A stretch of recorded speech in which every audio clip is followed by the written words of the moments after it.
I promise you, on my son's life, it was not intentional. I promise you, on Lucas's life, it was not intentional. I fell asleep. When did you do CPR? This morning, when I found it. Before you called? Yes! Clock right now. I tried. I was awake, but I actually got out of the bed at like 12:30ish, whatever. For everything you've done to me. For everything you've done to me. You. You. Stupid.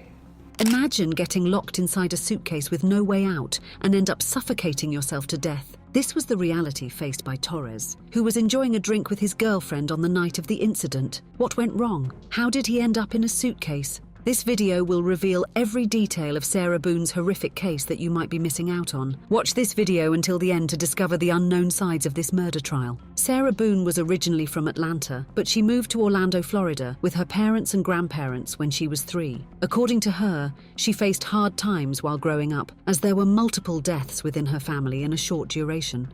You were born in Atlanta? I was born in Atlanta. And how long did you stay in Atlanta before you moved here to Florida? I was 3 years old, 3 or 4. Okay.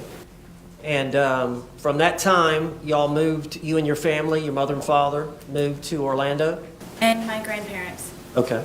During her sophomore year, she lost her grandfather, which was followed by her father's death as soon as she entered her senior year. A few years later, her mother and grandmother passed away as well. Sarah's love life began in her 20s when she met and married Brian Boone. Unfortunately, the marriage was short-lived, and they got divorced after spending 13 years of their lives together. Sarah and Brian have a 13-year-old son named Lucas. So you were in your 20s when all that was going on? Yes. Okay. And then at some point in your 20s, you met Brian Boone? I did, yes. All right. And how long did y'all date before you married? Her life took a sweet turn when she came across a 42-year-old, handsome, smart and funny man, as described by Sarah, at a bar in 2017. When she saw him, she was convinced that he wouldn't like her, but everything turned out to be false when they got along so well. According to Sarah, she couldn't believe there was so much in common between both of them. Plus, out of a bunch of women, Torres had chosen her. Get along when y'all first met?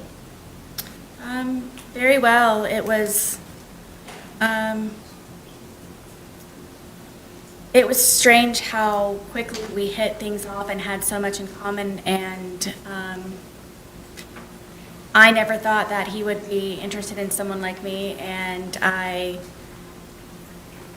just couldn't believe that he was actually interested in me. Finally, they got into a loving relationship and everything was progressing well. But one day, their lives spiraled out of control. Sarah and Torres lived together for 3.5 years alongside her 2 dogs, one of which was blind and the other deaf. On one fateful night, February 24th, 2020, she and Torres were at home drinking wine and allegedly playing hide and seek. They had brought down a suitcase that they intended to give to charity and goodwill. When Torres's turn came to hide, he reportedly got inside the suitcase to hide himself. As soon as he lay inside and covered himself, Sarah came and zipped him up. I zipped him up. We thought it was funny, and we're joking about how he was, I guess, small enough to fit inside of the suitcase. All right, so what happened then? From there, it was just, we were laughing about it. She allegedly stayed there for a while, watching Torres in a constant struggle to get out. Everything turned chaotic in the house as Torres struggled to free himself from the suitcase and screamed for help. He was running out of oxygen and wanted to escape the little space, causing him suffocation. But nothing was working out for him. At one point, he managed to push one hand out of the suitcase, trying to open it, but Sarah started shaking the suitcase to make it difficult for him to escape. When shaking didn't seem to do the job, she brought a baseball bat and began poking and hitting his hand. What second reaction that I had, I happened to see that, and I grabbed the baseball bat and was trying to poke his hand to go back in, to please don't break through, please. So I hit his hand. Did you hit the outside part of his hand? Yes. We've seen the photographs of his left hand. Did you cause the bruising there?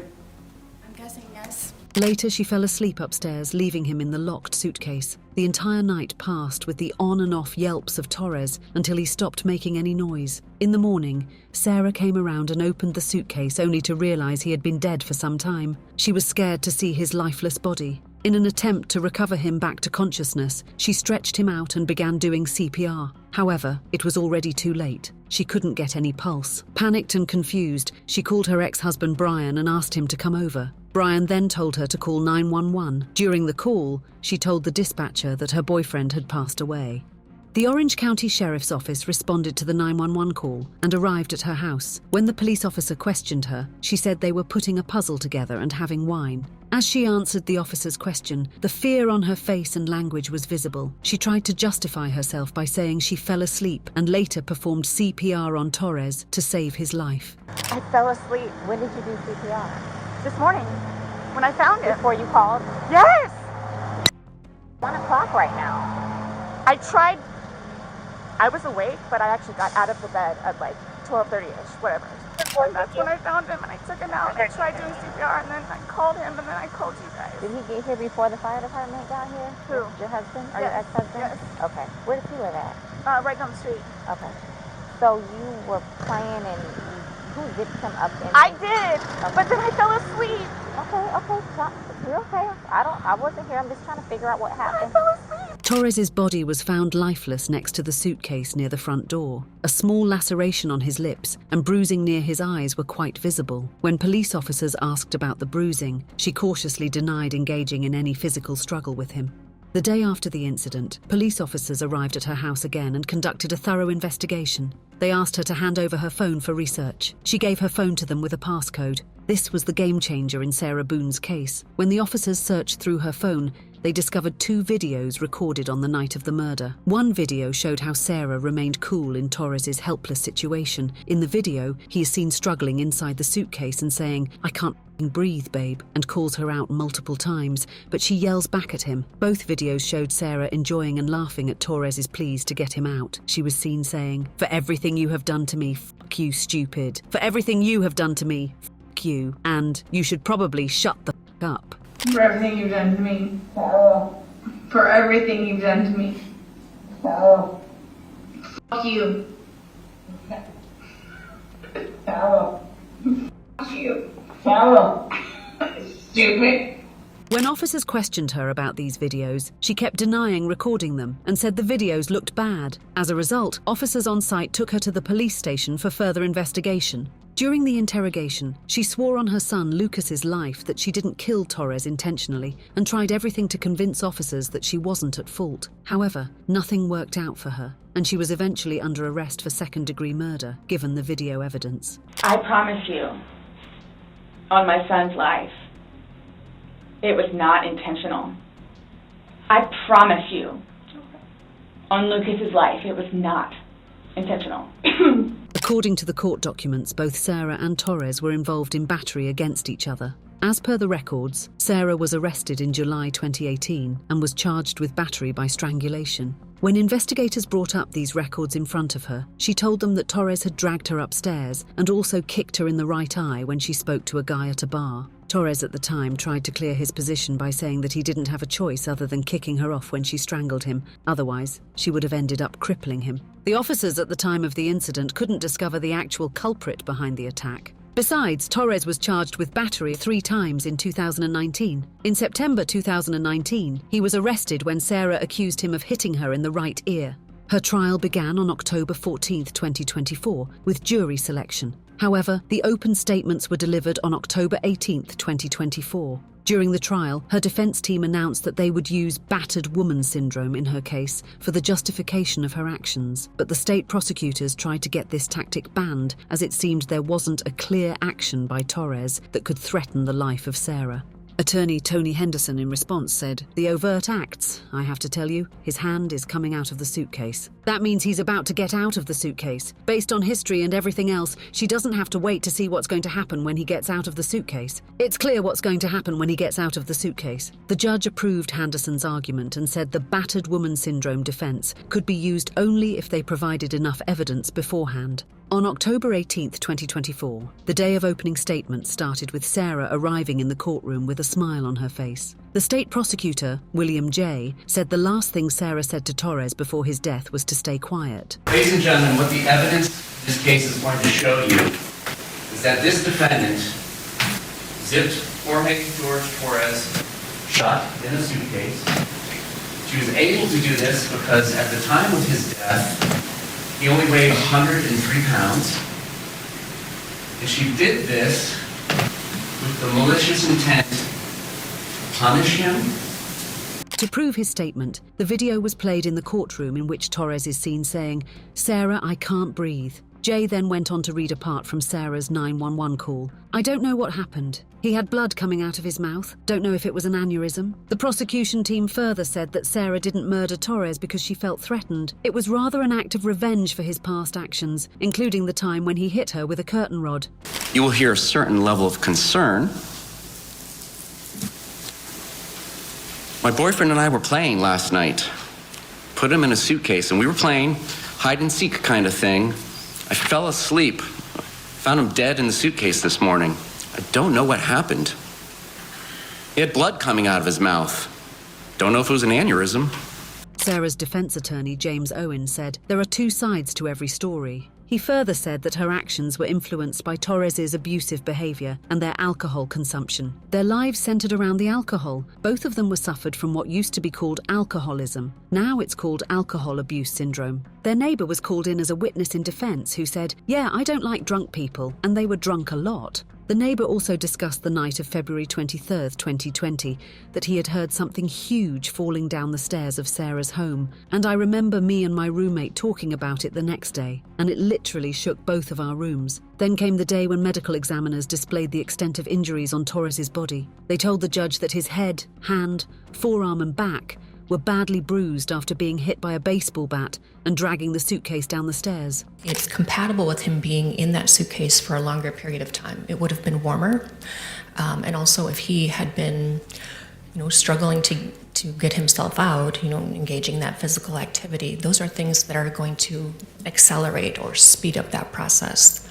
So my findings at the time of the examination are compatible with that 11-hour time period or, somewhere around there.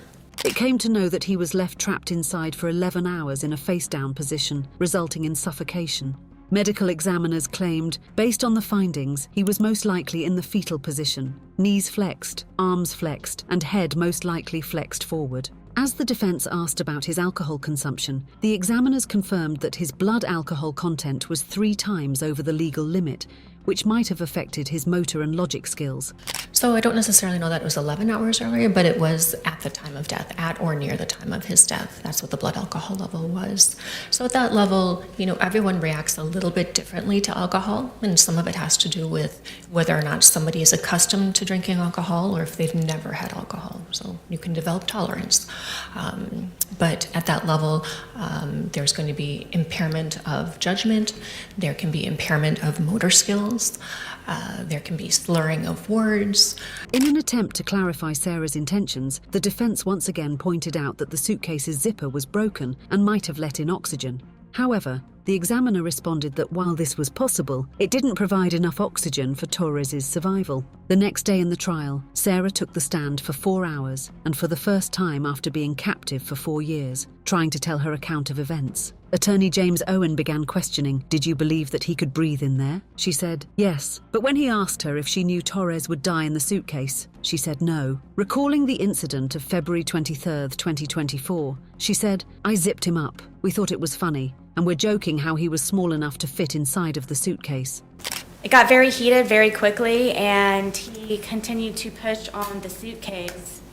And my fear was that he was going to break out of the suitcase, knowing that it was a broken suitcase.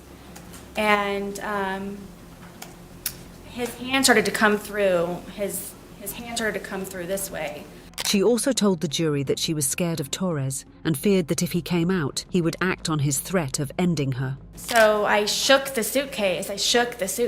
Trying to get his hand to go back in, shaking it, and telling him that, "Please stop doing this. Please stop doing this to me. Please stop doing this to me." So his hand actually got out of the suitcase? Yes. Owens further asked, "Were you afraid?" She said, "Terrified is more of the word. I was screaming, 'George, George,' and I was shaking him, and I pulled him out and I stretched him out flat. And then I began instantly trying to do CPR." Later, she went on to recall one incident where Torres physically assaulted her, and he pushed me into the metal door, and then I fell back, and he got his knees on top of me, on my arms here. So I was pinned down and he started to strangle me, hit my head up against the metal closest over and over and over.